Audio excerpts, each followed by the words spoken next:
Magandang gabi po sa inyo lahat. Kamusta po kayo? Kamusta po ang buong maghapon? Kamusta po ang araw ninyo? Kamusta po yung pakiramdam na alam niyo po na kasama niyo ang Panginoon sa lahat ng ginagawa niyo?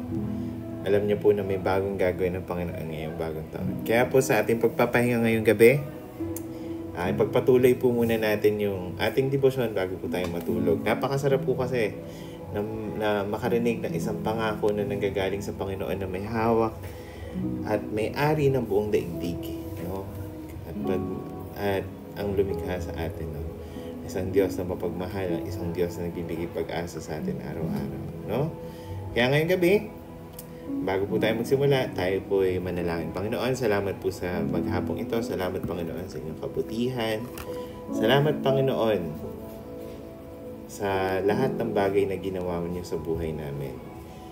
Kaya ngayon, Panginoon, sa gabi pong ito, bago po kami matulog, bago po kami magpahinga, bigyan niyo po kami ng panibagong glimpse ng inyong pag-asa, Panginoon. I-explain niyo po sa amin pa ang Isaiah 43 verse 18 to 19. Magkaroon po kami ng linaw na babaunin namin na sa aming pagtulog at sa aming paggising sa kinabukasan, kami po ay punong-puno ng pag-asa dahil alam namin na ang pangako mo ay gagawin mo, na kayo po ang Diyos na kayang gawin ang lahat ng bagay sa amin, no? Lahat ng ikabubuti namin. Salamat, Panginoon. Kaya sa gabing ito, buksan niyo po aming puso at isipan. Sa pangalan ni Jesus. Amen. Amen. Magandang gabi po ulit, no? Habang sa pagtatapos ng ating araw na ito, balikan po natin Isaiah 43 verse 18 to 9. Basahin po natin. Sabi po ulit dito, pero wag ninyong iisipin pa ang nakaraan dahil bagong bagay na ang gagawin ko. Ito ay nangyayari na at ito ay nangyayari at nakikita na ninyo. Gagawa ako ng daan at mga bukal sa desyerto, no? Sa pagbabalik po natin sa ating binasa, napaka ganda po nung sinabi ng Panginoon, no? Talagang wala po siyang hangad kundi yung makakabuti sa buhay natin. Maaaring yung araw natin ngayon hindi naging perpekto. Maaaring may pagsubok o may mga bagay na hindi natin inaasahan. Ngunit yung pangako ng Panginoon talaga nagbibigay security sa atin, no? Tulad na sinabi niya sa verse 19, gagawa ako ng daan sa bukal at daan at mga bukal sa desyerto, no? Ang desyerto po kasi ay sumisimbolo sa paghihirap, kawalan, tagtuyot. Ngunit sa ganitong lugar, kayang gumawa ng Diyos ng daan at bukal ng tubig, no? Kung kaya niyang gawin ito, gawing mayaman ang isang tuyong lupa, gaano pa kaya ang buhay natin? Buhay mo, buhay ng kapatid mo, buhay ng mga kaibigan mo, no? Ang mga pagsubok ay pwedeng maging daan para makita natin ang mga bagay na ginagawa ng Diyos. Kailangan lang natin manampalataya sa Diyos. Nakakalungkot po kasi sa sobrang dami ng nangyayari sa mundo, sa sobrang daming nangyayari sa paligid natin, masyado tayong fixated na makaahon sa mga bagay na puro sa material, na puro sa ikabubuti lang ng kumbaga ikabubuti nga natin pero napakapanandalian lang. Nakakalimutan natin tingnan na yung baka itong pagsubok na naranasan natin ay pinaparana sa atin ng Panginoon upang kumapit pa tayo sa Kanya, or hinahayaan niyang maranasan natin upang makita pa natin yung mga gagawin niya sa buhay natin. Kasi di ba parang wala naman pong magagandang bagay sa buhay natin na hindi natin nakitaan ng isang pagsubok. Marahil maganda na ang trabaho mo ngayon, pero nag-umpisa ka sa pinakamababa. Marahil naging boss ka na. Pero tandaan natin na nagsimula tayo sa pagiging clerk or pagiging isang ordinaryong empleyado.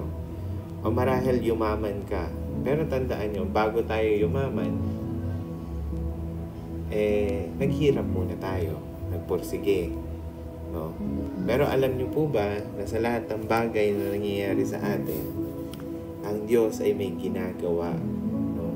Mabuti man to o pangit,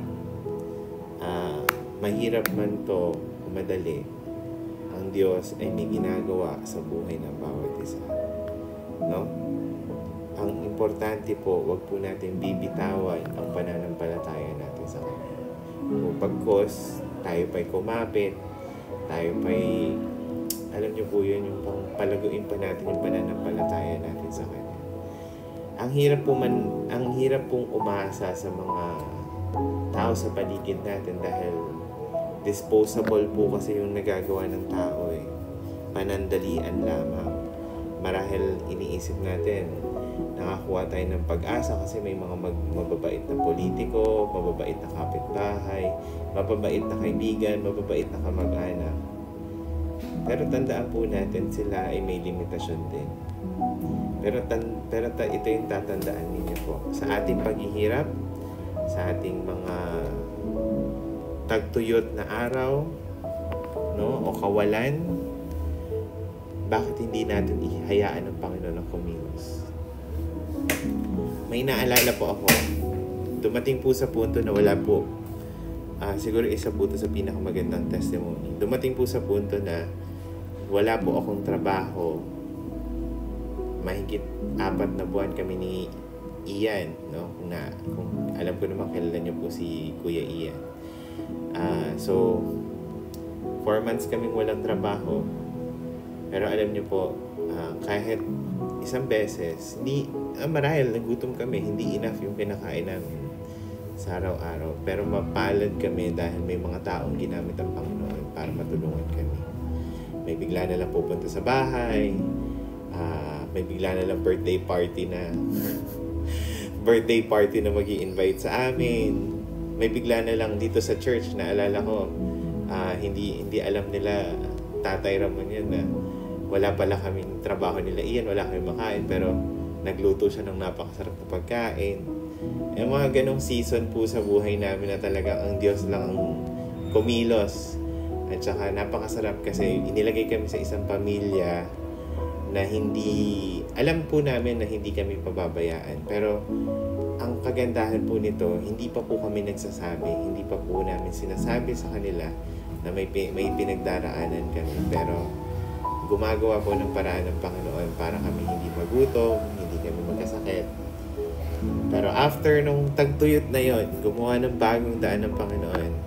Si Ian nakabalik sa trabaho, nagkaroon siya ng maayos na sweldo. Ako po, nakapasok po ako sa Shakey's.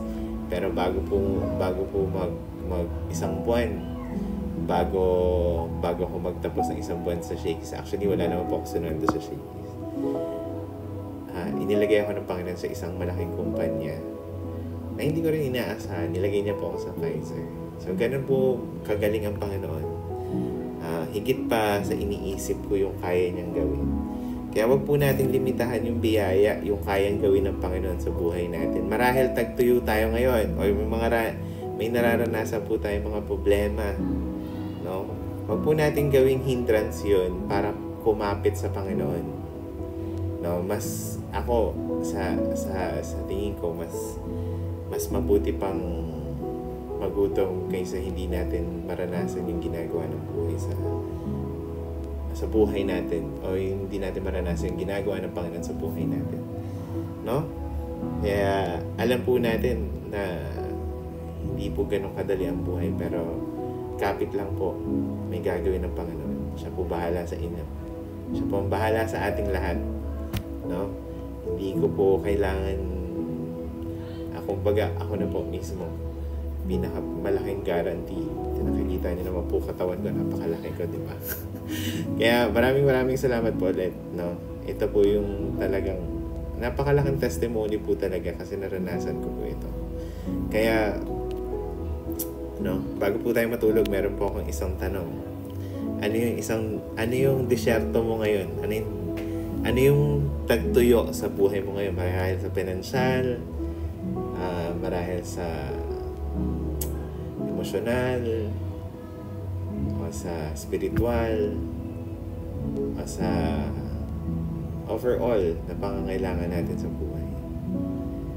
No? Baka kailangan po natin ito ilapit sa Panginoon. Baka kailangan natin ito isurrender sa Panginoon para pagyamanin, ayusin, lagyan ng tubig, kumbaga ma-hydrate po yung tagtuyo nating parte ng ating buhay. Kaya again, ano yung disyerto sa buhay mo ang kailangan mong ipagkatiwala sa Diyos? Hindi lang ngayong gabi, bukas, sa susunod na araw. Alam ko po, marami pong pagsubok na pwede pang dumating sa buhay natin. Pero kung hahayaan natin lamunin tayo ng pagsubok, lamunin tayo ng kawalang pag-asa, o hindi natin tignan yung pag-asa ng ino-offer ng Panginoon, malulunod po tayo. Kaya patuloy po tayong kumapit sa Diyos na walang ibang ginawa kundi mahalin tayo kahit na tayo may pagkukulang sa Kanya. Okay po? No? Konklusyon. Sa pagtatapos ng araw, magpahinga ka sa presensya ng Diyos. Hayaan mo ang Kanyang mga pangako ang magbigay ng kapayapaan at katiyakan sa ating mga puso o sa puso. Maraming salamat po sa pakikinig.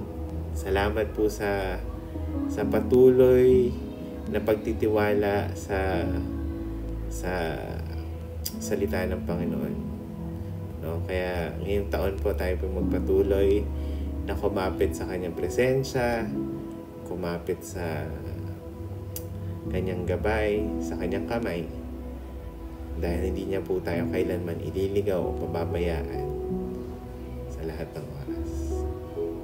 Okay? Manalangin po tayo, Panginoon. Salamat po sa gabing ito at sa mga natutunan po namin sa araw na ito o sa mga nakaraang araw na nagdaan. Tulungan niyo po kami makita ang bagong bagay na iyong gagawin sa gitna ng aming mga nararanasang pagsubok. Pero alam po namin na bibigyan niyo po kami ng panibagong pag-asa, Panginoon. Kaya nagpapasalamat kami sa pag-asang hatid niyo, sa pag-asang ibinigay niyo, sa pagmamahal na hindi kami karapat-dapat, pero binigyan niyo po kami ng karapatan. Maraming salamat, Panginoon, dahil kayo po ang Diyos na nagmahal at nagbigay awa sa mga taong hindi naman karapat-dapat katulad namin, Panginoon. Na hindi naman kami karapat-dapat, pero minahal mo kami. Kaya salamat, Panginoon, sa gabing ito. Sa pangalan ni Jesus, Amen and Amen. Salamat sa pakikinig po. No, kita-kita po tayo bukas. Tuloy-tuloy na po ulit tong devotional natin. Pahinga lang po ako ng konti. Salamat po. God bless you po.